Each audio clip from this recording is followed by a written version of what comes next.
I just came back from West Africa. I went to Ghana on a mission trip. So I'm gonna close with this. My wife and I, we also work in the ministry, helping people with their marriages and single people, and we enjoy that. So that's the side here. The thing I noticed about people in West Africa is how industrious they are. They look just like us, okay? All right, maybe not as light as me, but they look like us, right? You'll see women with babies on their back walking out hours every day trying to sell stuff. Just industrious, just trying to figure out a way to make it work. The beauty of our country is when we do it right and we're on the books with our employment and we can monitor our employment and we're controlling our debt, we can own a house. We can own several houses. We can be investors. But the thing I want to encourage you guys with is be industrious with how you monitor your credit. Be wise in how you handle your credit. And this is not assuming that you have not done that. I'm just giving out additional advice, especially when I have young people to my right. I want them to make this to be a memory for them.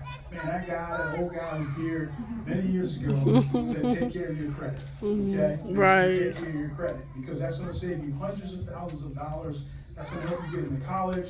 That's going to help you to buy houses. It's going to help you to buy cars. If you need to finance cars, it's going to give you so many green lights and so much opportunity if you just take care of your credit.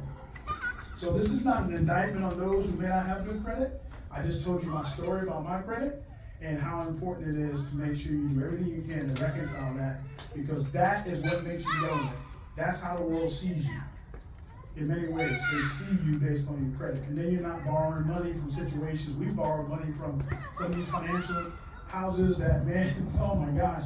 And we owed them, and they're charging me 23, 24, 25% interest. I'm like, good gosh. And the other thing I want to advise you is, when you have a credit card, try to pay it off at the end of the month, because that interest is your point of no return. It's 25%, it's 30%. It feels good when you charge it, but you got to reconcile it, because that's interest at no return. And that's what the world uses to solicit communities of color, especially we're the most vulnerable. We get emotional about it, and we want to buy and buy and buy. It's funny, I have a BMW over there, right?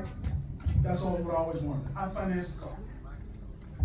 I paid 2.99% for the car to finance it, below 3%. So then, the guy's like, hey man, trade the car in, Mr. Knight, you're up, your 50,000 guaranteed, warranties are up. And I'm like, yeah, I know. He says, well, you got high mileage, you got negative equity. So now he wants me to trade the car with negative equity and give me an interest rate of 6, 7, 8, 9% based on current market. And so now I'm vulnerable to the system because I got emotional about a purchase. And so you gotta get to a house. You gotta do whatever you can to get to a house. That's where wealth begins in communities of color. Now, the other thing too, I said this is my last thing, but this is really my last thing, is whatever I can do to support you. Our bank, what we do when we pull credit, and I can do it on any of you guys, if you want me to check your credit, I'll be happy to do it. I'll be happy to look at it and tell you where you are, where you're vulnerable, and what you need to do. Because our credit reports tell you what you need to do. So we can advise you in the middle of a transaction or prepare you on how to buy a home. And the beauty of our bank is that we have programs that are going to charge you the same interest rate as that guy who's done a great job over his life. But you got to do the work. You got to make sure that you do the work. You got to be validated with your income.